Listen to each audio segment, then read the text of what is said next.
3, 2, 1. You ready? You're listening to the Real Pineapple Podcast Network.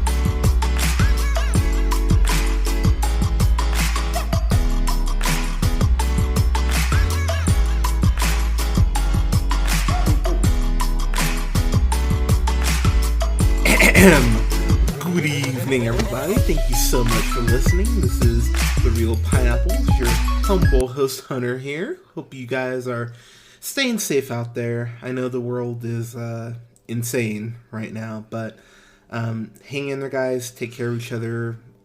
Help out the best you can. And we'll get through this. So I know things are tough, again, but hang in there, and I'm happy you guys have taken a little bit of your time to go ahead and just be entertained by us. But this is Hunter here, and I'm here. This is the first review you've done since Endgame? Mm-hmm. Yeah, I have my lovely girlfriend Alea here. How are you, dear? I'm awful. After this freaking movie. So I want to be in quarantine so, after that. So, it was awful. So Leia was sitting here studying. I was sitting here playing Madden, and I was sitting there. I was like, I'm just feeling like I want to record. And as you guys have, if you've listened to the podcast for a while, I've mentioned Spill.com as one of my my influences for starting this podcast. Really, my main influence. That and Siskel and Ebert, but really wanting to get into this because of the Spill.com guys and C. Robert Cargill. He was known as Carlisle on the site. He actually wrote the script for Doctor Strange. Cargill is amazing. But he did a review for Spill.com because he was on there for Bratz the Movie. And I was sitting here thinking, I was like, oh man, Bratz would be fun to just watch and laugh at, because I saw this originally when it came out. So I think I would have been about a decade-ish ago, and I remember watching it, and I had glimpses, kind of as I was sitting here watching it, going, oh yeah, this kind of is familiar, yeah, that kind of makes sense, but it was great, because I put this on, and there were points where Alea was studying, she kind of looked up and saw something and went like, what the hell, okay, and she would watch it for maybe 5 minutes and went, okay, I can't get sucked into this. And by the end of the movie, and if you have me as a Facebook friend or Alea as a Facebook friend, you can see it. Alea has this look on her face of just, not only just like anger, but it's confusion, but then there's a fascination, like how do you get something so wrong? It was sincere disappointment in our world. I can't. I was so sad after the end of that movie. I'm going to put you on the spot. What is, like, out of everything that you saw in there, what's the one thing that just made your head go? Because you looked like your brain was almost resetting, like trying to protect itself. Yeah. So you're asking me, like, the ultimate worst thing? Yeah. I think, honestly, like, as a teacher in training, the worst thing was the lack of teachers. And just how terribly set up the music classroom was, and all of the improbabilities in all of the music settings. It was just, there were so many things that were so inaccurate, and I can definitely see, a 10 or 12-year-old watching this movie and thinking that this is what high school is gonna be. You're trying to act like one of those girls and then getting in trouble because of it. So I'm sitting here watching the movie, and I just found myself confused but almost impressed, because you have to really not care to make something this bad, and the more I'm watching it, I'm sitting there thinking, oh, you can't possibly get worse than the last thing I just saw, and it kept proving me wrong, and I have to give the movie credit. In that way, it built up. This was actually written by two people, which is a fucking shame. It was written by a Susan Estelle Jansen, who was produced on Lizzie McGuire. Okay, so I'm gonna... I told you it resembled Lizzie McGuire. Okay, so I'm gonna put... Okay, so this is weird. So she was a writer on Girl Meets World, was actually really good. And just enough people, unfortunately, didn't watch it. She was a writer. She wrote for Home Improvement, which I never got Home Improvement, to be completely honest. It was never one of those shows I went, oh, this I is never funny. watched I it. just, I don't know. But also I think Tim Allen, for the most part, is pretty terrible. Outside of Galaxy Quest. Galaxy Quest is wonderful. But Lizzie McGuire, I had a lot of fun with Lizzie McGuire. Now, granted, I have younger siblings, and I remember it was kind of like that show as Told by Ginger. I really liked that show too. And Lizzie McGuire, I don't know, it felt like you grew up with her, and it seemed like whoever was at Disney was able to sneak in some decent scripts, like talking about, you know, I mean, because here's the thing, to kind of reference back to As Told by Ginger. I'm a sucker, as I talk about, for those coming of age stories, like something like The Perks of Being a Wallflower or Hearts Beat Loud. I love those types of movies. Like, I'm a sucker for them. And so Liz McGuire and a Liz McGuire movie, which is way better than I remember. I actually watched it a couple years ago. It's always cool to see like those type of characters kind of become fully realized. This movie just has these girls in freshman year for about 25 minutes and just jumps ahead 2 years just really randomly. Yeah. And so let's go over kind of how the movie starts. so the movie, okay, so we have to go back through the timeline if there is one. So the girl, so you remember, so Bratz are based on those dumb dolls, you know, giant heads, like they look like Charms Blow Pops. You know, I mean, but I remember at Toys R Us, these were the thing. But Bratz dolls were always sold out. I was like this and like Tickle Me Elmo, Polly Pocket, stuff like that. Yeah. I remember but these Bratz dolls, I remember they were just sold out all the time. And I will say, for the dolls, at least having the minorities kind of be the, you know, the focal figures of the brand, I always kind of gave them credit for that. It's like, okay, like, because normally it's the blonde white girl. So, you know, the fact that they had, you know, the minorities kind of up front and center, I was like, all right, you get it. And I did appreciate growing up seeing, like, especially with, like, the like, black doll and the Chinese one or Asian. I don't think they ever assigned her like an actual country of nationality. Yeah, if they did, sorry. But they always tried to put a little bit of their culture into their clothing, which I always appreciated. That's fair. It wasn't always appropriate, but they tried, and it was a good try for the 90s and early 2000s, I feel. But the problem is, like, they have, you know, they have the blonde athletic girl, but she happens to be, you know, a big old klutz.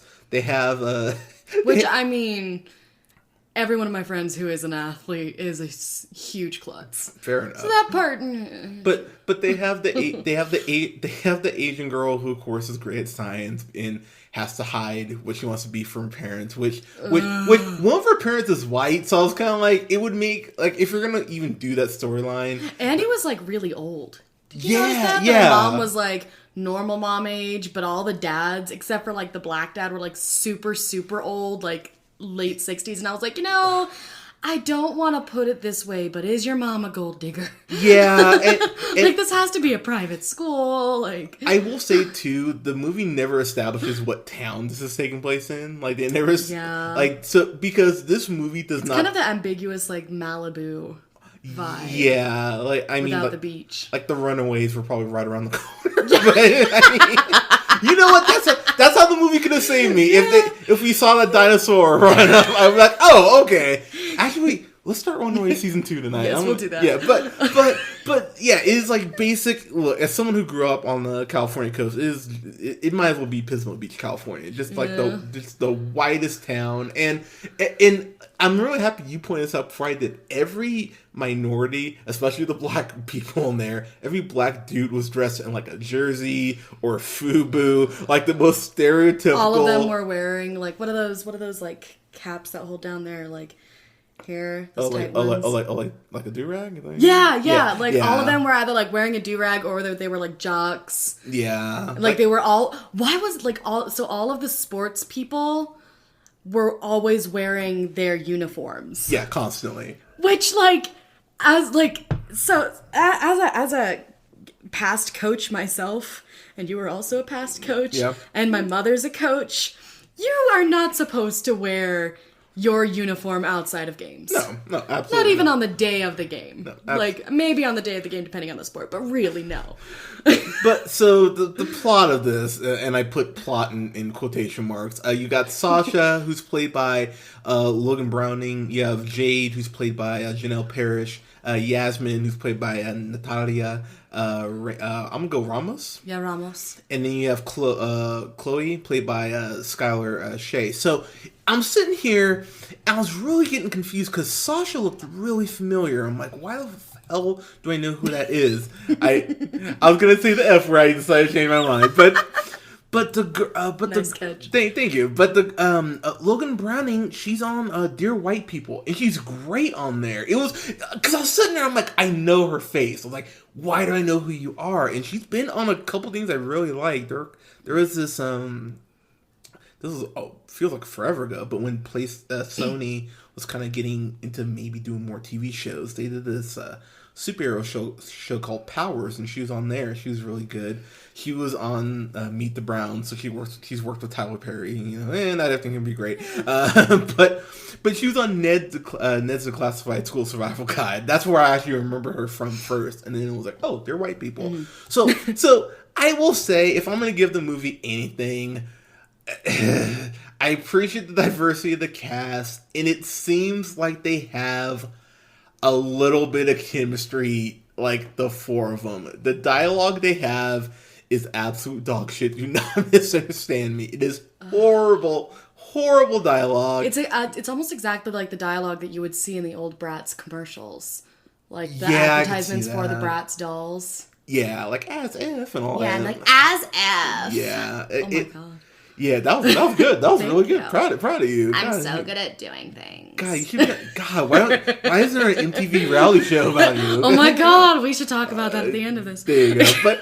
But their chemistry, it's not cute because the dialogue they have is horrendous. But I actually felt That's what you'd expect, I think. But I think the four actresses actually did work well together, so I will give the movie credit for that. There is of course, there's a talent show storyline in this. So basically, they show up. They're freshmen.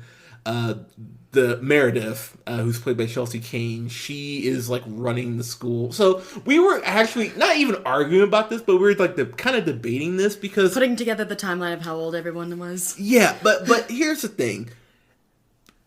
Parents, and I know kids don't always talk to their parents, but at some point in conversation, if you're like, oh, hey, there's a random girl who runs the whole school and puts people in the, like, designated areas like cattle, at some point, parents would go, hey, what the hell is happening with our kid? Right. Like, the fact that she's a freshman, she's a sophomore when the Bratz show up. The fact that she's a sophomore, I've taught sophomores, they're not like that. Yeah. They want to be, but they're not. But then jump to head 2 years. The fact that no one would have brought someone up in 2 years is such you've got to be kidding me. Right. So these girls, they come up and the movie starts with them like getting ready for the day, and they're all like FaceTiming each other. Yeah, or it's like a four-way MySpace. Yeah. Thing. Oh god, that makes me MySpace feel so old. I saw the MySpace logo. I was like, ugh. So they're all using like the terrible cliches of like getting dressed in the morning and talking about their clothes, and it's just awful. And I wanted to just cringe and crawl under the couch. But then they get to the school, and the first thing you see is this girl, Meredith, with her, like, goons behind her. And all the freshmen are, like, standing in line, coming up to her to get assigned lunch group tables, kind of like that scene in Stick to What You Know from High School Musical. Okay, good reference, by the way. Thank you. Yeah. I hate that movie, too. Do you really? Oh, yeah. That is what started my hatred with music in movies. Really? Yes. Okay, I actually really Yes. I like the High School Musical movie. Oh, okay, we can agree to disagree. I love you. I love you either way. But these like girls, Sasha and Jade and I forget the other two. They're very forgettable. But they like walk right past her, and she jumps up and she's like, "Oh, I'm supposed to assign you," and they're like, "Oh, dude, no," and she like walks away, and all of a sudden she gets that like mean girl face. And she's, like, super angry. And then, who is it? Jade walks into the, then, like, Jade gets changed. Correct, yeah. While the girls are, like, huddling. She gets fully changed.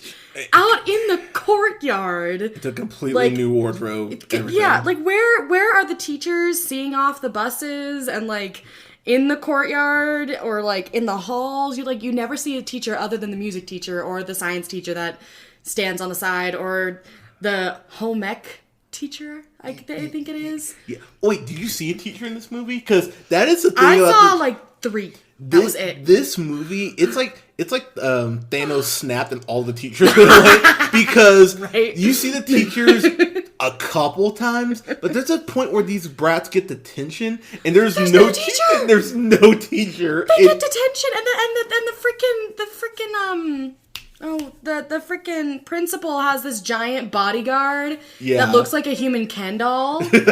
Yeah, like it's a Bratz movie and he looks like a freaking Ken doll and he's like, you, and you get detention. And it's like this bum, bum, bum moment.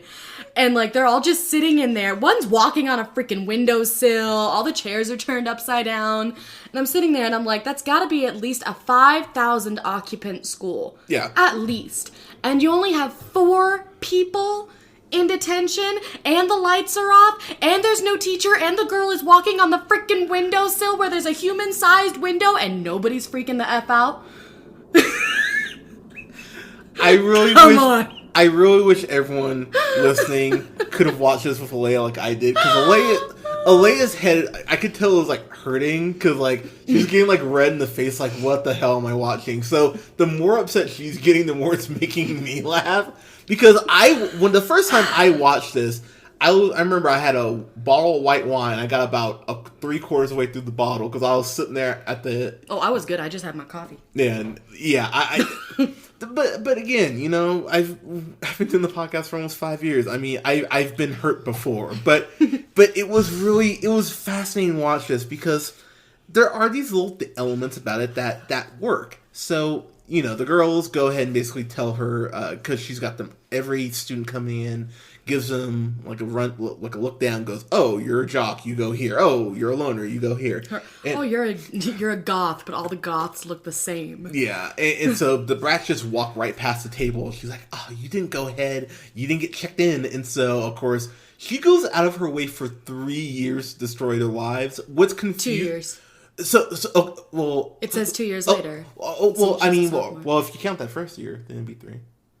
Because then you're jumping ahead 2 years. Oh yeah, no, you're right. Yeah. You're right. What's really confusing though is that so they jump forward in time 2 years. They never say what their fight was about.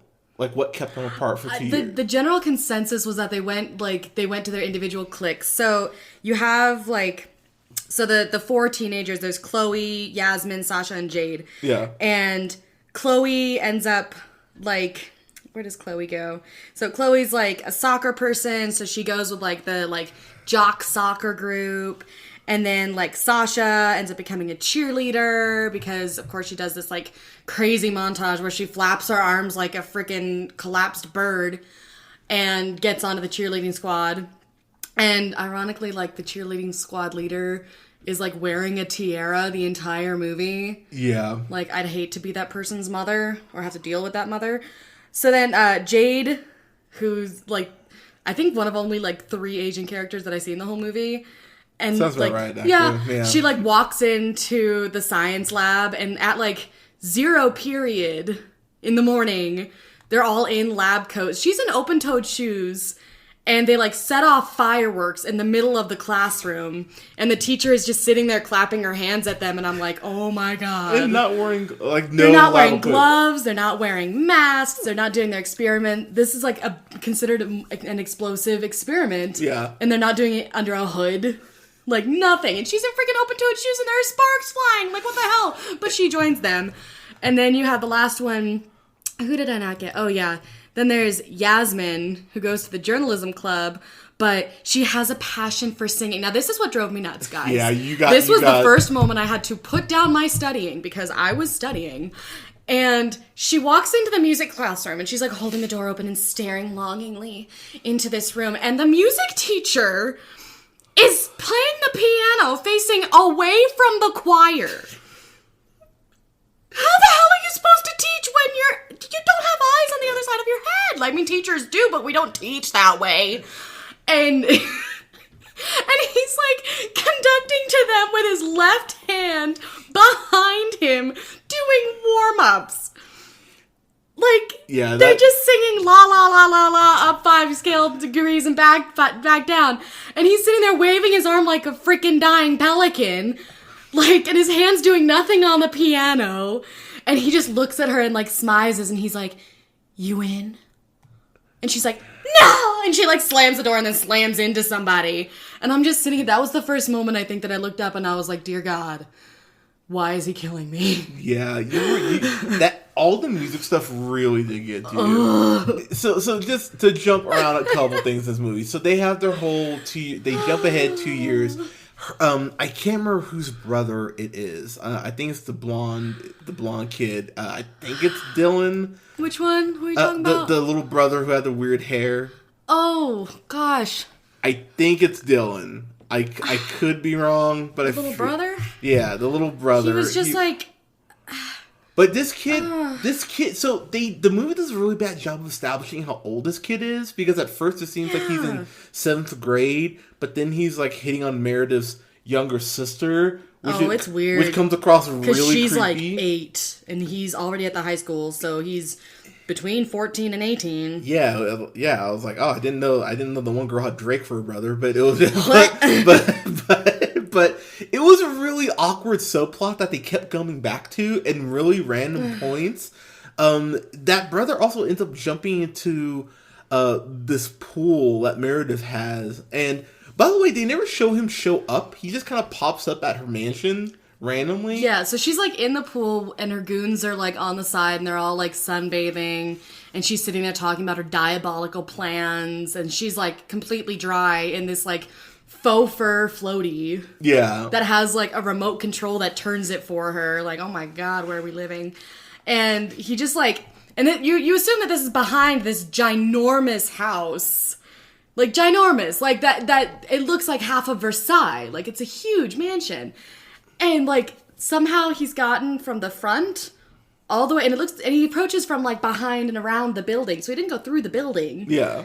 So he just walked around the entire property, through shrubbery, like, and nobody, like, is like, "Hey, kid, with the weird hair and the leather jacket that definitely doesn't fit you, what are you doing here?" Like, he just appears out of nowhere. Yeah, so the thing that... The thing that I think just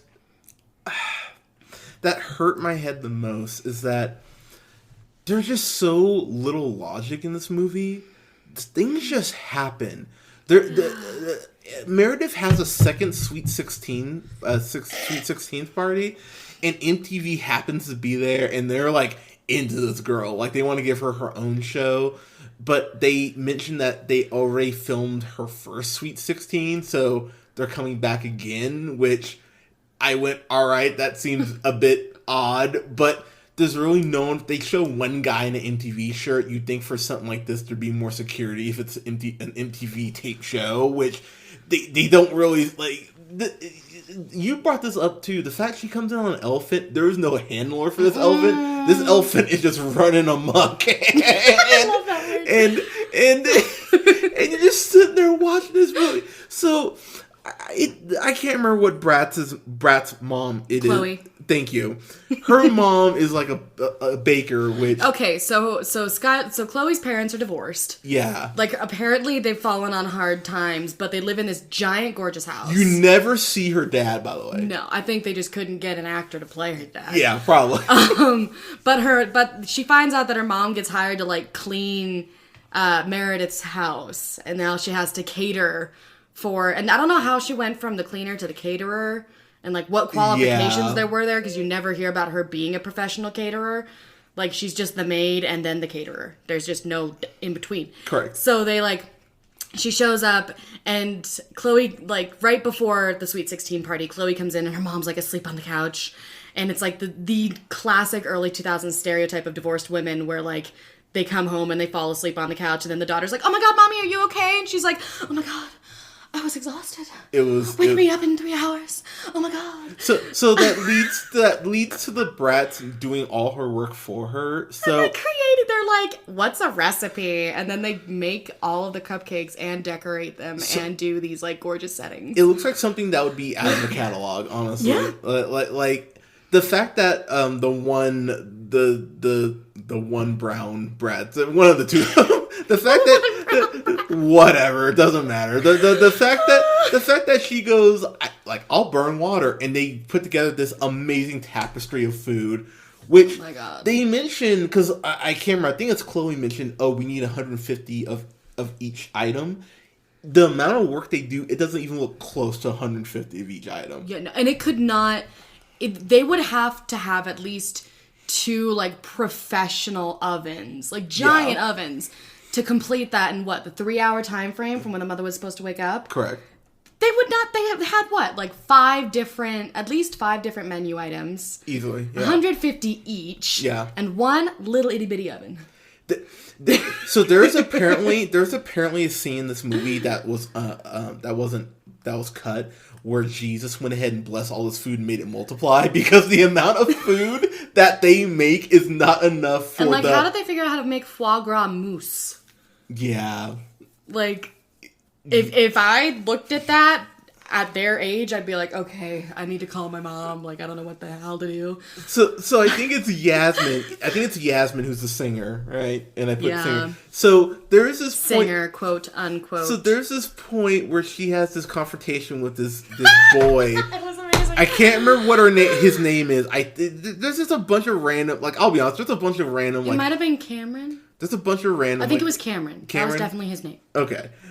So Cameron's deaf. I don't know if the actor is deaf. But no, he's not. So oh my God. So she's singing, right? I want to say. Yeah. So you want to go to the first scene where him and the music teacher have that moment? Oh yeah, if you want to take that one. So you the camera comes into the music room. And it's assumed to be after school or before school, or in this teacher's prep period. And all of the brass instruments are out and on their stands and not put away when it's not class time. And so that annoyed me. And the piano is at full mast, which any music teacher will tell you, unless you have a class of 200 music students, your piano doesn't need to be at full mast, especially between classes. So he comes in, and this kid Cameron, who they explain is 100% deaf, but he can lip read. And I assume, by the way, he's sitting there playing at the piano, and he's getting annoyed, and he starts hitting the piano. Which I have not taken music classes, but you cannot be hitting. Don't hit the piano. Yeah, you can't be hitting your instruments. Yeah, no, and the music teacher's watching him hit the piano, which I understand. As a teacher, you want to see what's going on and kind of assess the situation before you walk up and you're like, "Hey, kid, don't freaking hit my instruments." Come on. And the music teacher is the stereotypical black music teacher that somehow also knows how to use a turntable, and he's has all these amazing cool instruments, but he's also in monochromatic brown clothes all the time. And he comes up and he's like, "Kid, what's wrong?" And the kid's like, "Oh my God, I can't hear anything, but I miss music. I want it back." And so he has the kid put his hands on the piano and feel the vibrations, which fine. Yeah. But you if you're 100% deaf, you can't tell whether the music's good or bad just from the vibrations. You just feel vibrations, which as a non-deaf person, I don't know if maybe that sense is heightened. But yeah, it's every deaf person Daredevil. Obviously. Yeah. Well, I mean, you assume that he's gone deaf over the past 2 years. Yeah, because I miss music. So yeah, exactly. So, and then the music teacher pulls out a turntable, which I've seen a lot of music programs. If you can afford a turntable, freaking good for you. But what? It was really coonish the way they had it happen. Like I was sitting and so there, he's like doing this wiki whack things on the freaking turntable. That's what it felt like. It was so white. I wish everyone could have seen how you did that in person. Holy crap! And he like has his hands on the freaking he has his hands on the speaker, and he's like, "Oh my god, I can feel it." And he's like, "Oh my god, you can feel it." And he's like, "I can feel it." And I was dying. My cat is up on my lap wondering what the heck is wrong with me right now. Like, it was... Yeah. Like, it was so bad. And so then this girl comes later on, like... That's Chloe. That's Yasmin. Yeah. So later on, he walks in on Yasmin singing her song, or putting together... I hope to God that was the first time she tried to put together the melody, because... whew, I had students who came up with 1,000% better stuff than that. But he comes in and she's like, oh my god, I'm so sorry you heard me. And he was like, you're amazing. And she was like, oh, how do you know? And he was like, I can feel it. And she's like, oh my god. And she's like working a microphone and like got the speaker all hooked up. Like, who the frick allows that? And no teacher inside. And no teacher inside! Where the frick is this teacher when this really expensive equipment is being used for terrible stuff? I mean, this microphone alone was like $200, so I can't and even imagine. The speakers they showed were at least like $500 to $700 speakers. I think they're Yamaha. I think. Yeah, they were Yamaha speakers. And Yamaha is not a cheap brand. Yeah, for and it was a music. Yamaha grand piano that he was using. Yeah. Like, freaking good for you, man, but don't let students do what they were doing. But he he's like, here, let me show you. And he like puts his hand on the speaker and he's like, sing for me, like freaking Phantom of the Opera, but Bratz. And she's like, okay, I'll sing for you. And she like sings and it's terrible. And he's like, I love it. And she's like, I love you. And then they change to the next scene.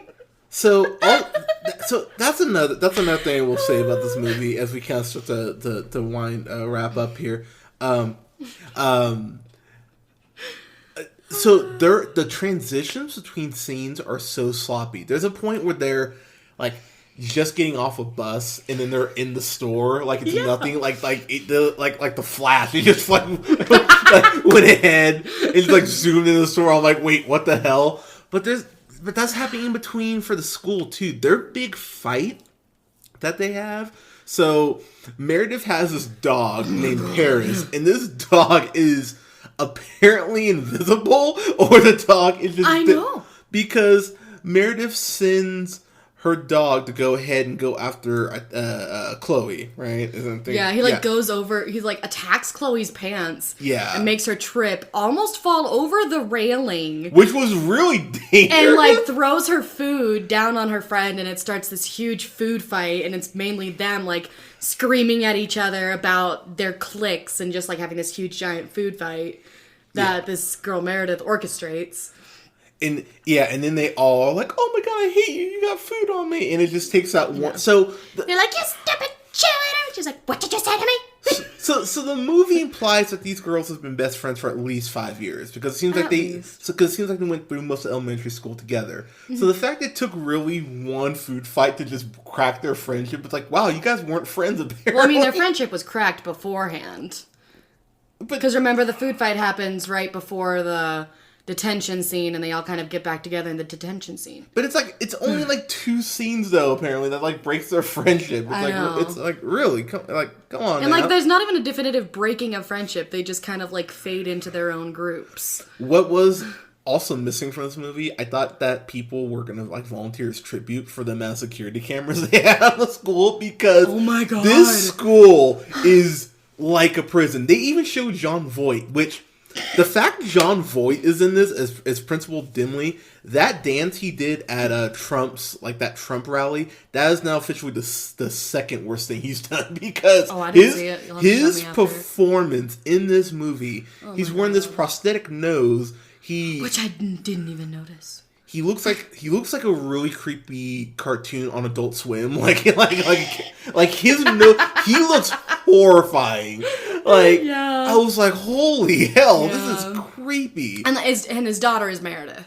Yeah. And so she's the principal's daughter, which is like the whole like having control of everything thing. So she calls him daddy, which is really weird. I'm sorry. If you are 16 and you still call your dad daddy, I feel so bad for your future. I thought it was creepy. I thought it was creepy when my cat just jumped in my lap. Hi. And I was like, what are you doing? Hi, sweetie.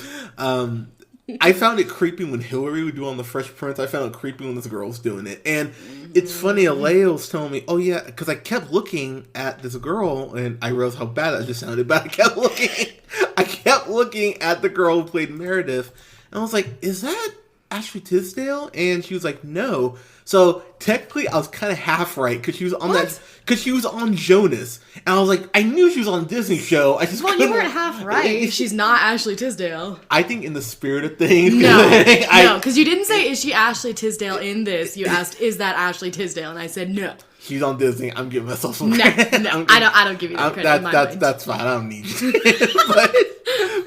but it was really weird to see her just be very Ashley Tisdale-esque. Like, even her mannerisms seemed very... It was really creepy. It really was a lot like High School Musical. When was High School Musical done? Before or after this? This had to have been... I think it had to have been after. Because either High School Musical copied it from this, or this copied it from High School Musical. It was just ridiculous. And after I think it's after the food fight, and they all, like, all the girls make up, she and her goons... By year. High School Musical, the first one was 2006. This was 2007. Oh, dang. So they did copy it. Yeah. Right, just copy paste.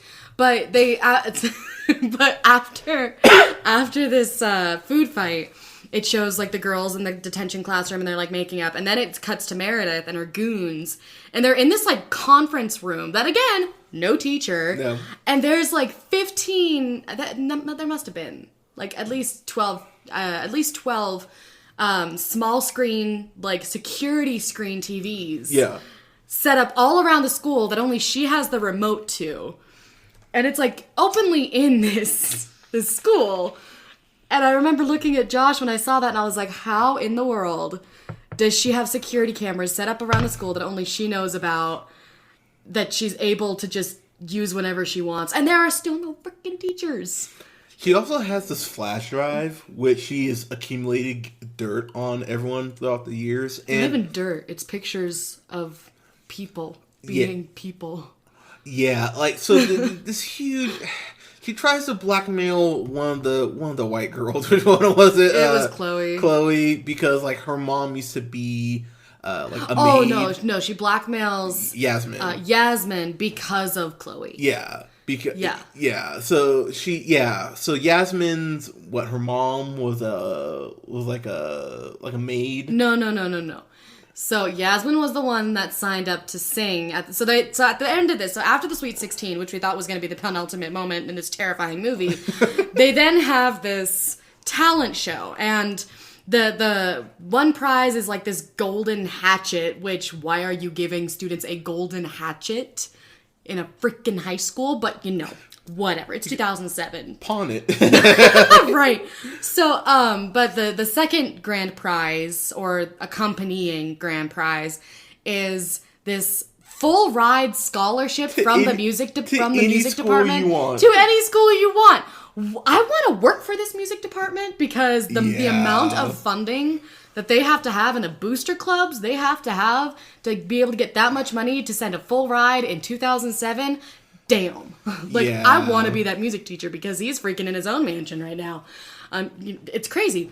So, but this girl Meredith calls a meeting with Yasmin, and she's like, I think you're going to be great, but just know. And like you have the whole like training montage that looks like something a little less spectacular than those like, what are those like Get Up, or what are those like hip hop movies? Oh, like, I don't know. I don't remember. You know what I'm talking about. I think, yeah. But you have this, like, full training montage, and they, like, somehow have their own ballet studio that they're able to rent out, like, every day. Like, where the frick do these people live? And she, like, meets up with... So Meredith, the bad girl, meets up with Yasmin, the singer. And... I'm sorry, I hate it. I know you do. And she's like, just know that if you perform, I'm gonna blackmail Chloe. And it's like, cool, you're gonna expose that you, the higher class family, have hired a middle class mother to clean for you, and now you're gonna tell this girl Chloe that she's gonna be the social pariah because her mother freaking works for the principal. Like, what kind of blackmail does this girl think she has? I think the thing that made me laugh about this is, so first off, Meredith would be suspended if not expelled. Oh, yeah. Secondly, her dad, Daddy, he would be suspended if not fired. Oh, yeah. The school district would get sued by at least 10 parents because the amount of crap that Meredith pulls at the end, I just went, nope, you could not get away with this unscathed. Probably wouldn't be, she'd probably have to go to, like, community college first, like, at best have a chance to get into, like, a university. I mean, unless Daddy paid for it. Yeah, I mean, true. That, Didn't we just have scandal like that? Yeah, that's very highly possible. That's very true. But also, this is a school, like, they don't show the mom. They just say that she's friends with a couple people from MTV. They never say what the mom does, and the fact that Dottie is able to go ahead and have this mansion, like, it is a mansion. On a principal's salary. Like, it's not even a Fresh Prince of Bel-Air mansion. Like, it's like 5 of those. Yeah. Like, it legit looks like the front of Versailles. Yeah. It does. Yeah. It's huge, and it's got this giant pool, and there's, like, at least, 5 kitchens. I don't know. It's crazy huge. At least. Crazy, crazy huge. But he's a principal for what appears to be a private school. Yeah. Like, I could understand him being very, very, very, very comfortable. But being the principal of a private school that had the school was like 3 floors. But it looks like he's Scarface in his spare time. Because honestly, I wouldn't be surprised. But the school is like 3 floors, and you assume he's been the principal for a long time because he's old as shit. Yeah. He is. He looks like her freaking grandfather. Yeah. Like, and she's calling him daddy, and again, I'm like, is your mom a sugar mama? Like, is she a sugar baby? Like, or was a sugar baby? Now she's a sugar mama. Now she's sugar don't exist. Like,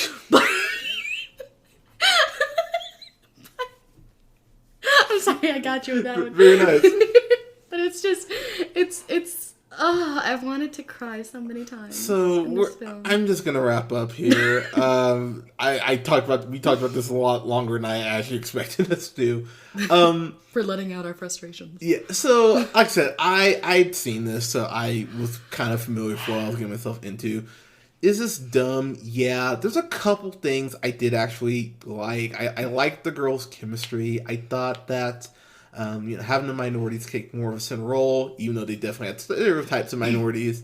I thought that was a nice change of pace. The pageantry of the very end of the big song they do, while it's not a good song, and while their voices are clearly dubbed. So hard. There's a kind of... Sweetness is too strong. There's a certain amount of... There's a sense of camaraderie. Yeah, that I just went, right, fine. I've seen way worse kids movies than this. I like Dumbo more like this. Never mind. I've never even seen Dumbo, and I like Dumbo. I was like, yeah, it's a little strong. So I'm gonna give a very rare grade on this. I'm gonna give this a high go fuck yourself because this is dumb. It's so goddamn stupid at points. It's terrible. But find someone like Alea to watch it. Because at least you can laugh at their reactions to it. But even with the couple of things I did like, the soundtrack to this movie was, oh my god in heaven, it was very 2007. It felt like one of those punk go or rap goes punk or like those sort of CDs. It felt like a bad cover of those. Like they couldn't afford Simple Plan. It's like if you took like early Miley Cyrus and dubbed over like a really nasally person and then like knocked it up to Chipmunks. I like that. Okay. All right. Fair enough. Like it was just awful. And in the ending montage, they have like all the goths are like playing all the rock instruments, and like all the band people are dressed in their like marching band regalia. Correct. So like they're supposed to be the regular brass band, but somehow you only ever see the marching band that practices like in a brass band format, which like what the hell? Because come on, like you can't F up that badly. Unless you really tried. Yeah. Or if you were really drunk. Like, come on. I mean, maybe that too. Maybe. But they have, like, all the marching band kids, like, with the feathers and the giant, like, hats, too. And they're, like, playing for the song. And then they have the violinists that are somehow the same level of sound. Like, somehow all of this is the same level of sound, but the only mics are in the main girl's hands. Yeah, that's how instruments work, right? Ouch. Yeah, I know. But it was, and that you really do see just the stereotypes coming out, too. Because did you notice that all of the girls playing the violins were all Asian? I did notice that. Yep. And all of the kids in the marching band were, like, really geeky white dudes. Yeah. Or the, like, really geeky, like, huge headset with braces girls. And then, like, all of the, like, goth kids were only, like, one kind of goth. Yeah. Which, like, I mean, it is 2007. A lot of those, like, cliques were a little less developed than they definitely are now, but still. There could have been a little more. It was awful. I think the only thing that I liked, okay, was when, was when Yasmin and Cameron had that run-in, and he, like, totally dissed her. Oh, yeah. I completely forget now what he said.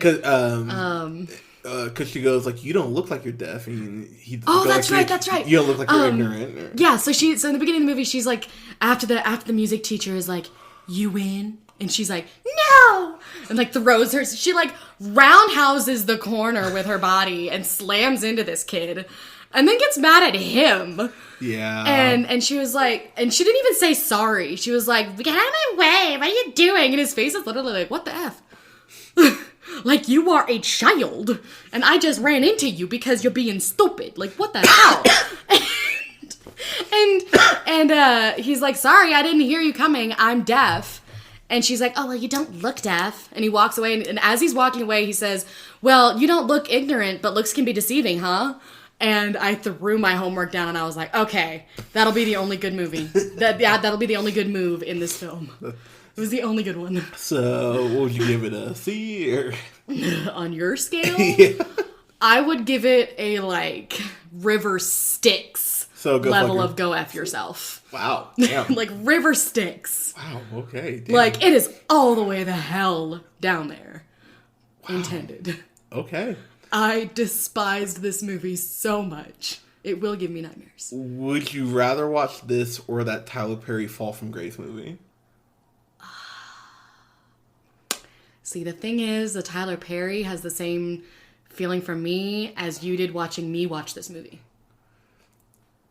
Okay, so I get that enjoyment that you felt watching me watch a terrible movie as watching you watch a terrible movie. That's completely fair. So that's a completely not even level comparison. Okay, I would watch this. I would watch this over Tyler Perry because this is at least a shorter. This is like an hour 35. It's like barely 90 minutes. So yeah. So I'd rather watch this, but I would not be happy watching this. I wouldn't be happy watching either of them. But yeah, can we just not watch either of them? Yeah, no, we'll watch something good after this. But guys, I won't even ask you if you've seen Bratz. God help you if you have. But if you have, let us know what you thought in the comments below.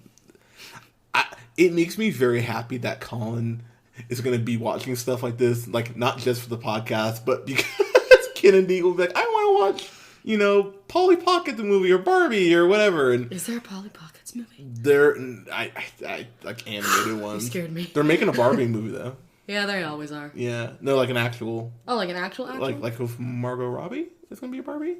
Oh, so they're doing what that model did, but now. Yeah, basically. Yeah, what was her name? I can't remember. It's fine. But yeah, if you see, like, I'm really happy Colin's gonna have to start watching stuff like this, like, even more. It just warms my heart. Love you, buddy. Miss you. But guys, let us know if you've seen this. Again, God help you. Let us know what you thought in the comments below. You can follow us on Facebook. Go ahead and give us a like at TheReelPineapple. You can go ahead and follow yours truly on the Twitter at JHunterRealPineapple. You can follow Scott on Twitter at Nearmanthefirst, and you can follow Colin on Twitter at TheReel, that's REEL O'Neal. And go ahead and follow us on wherever you listen to podcasts. We're on Spotify, Apple Podcasts, Google Podcasts, SoundCloud, Podbean, Stitcher, and iHeartRadio at The Real Pineapple. Guys, thank you so much for listening. We'll have a review up this upcoming week. What am I going to review? Because, oh my god, there's nothing in theaters. I'll have a review up for... We should watch Barbie movies next. Oh god, no, I'm good. Actually, I am going to have a review up for Parasite, because I do want to get a review up for that, because... Parasite's so good. So I'll have a review up as well for Parasite, and then I'm gonna think of something else for review. Not really sure, but I will. I'll think about it. But Parasite for sure, guys. Guys, stay safe out there. Seriously, I know this is madness right now, but hang in there, support each other. We'll get through this together. And thank you so much for your support, guys. We'll talk to you soon. Stay safe.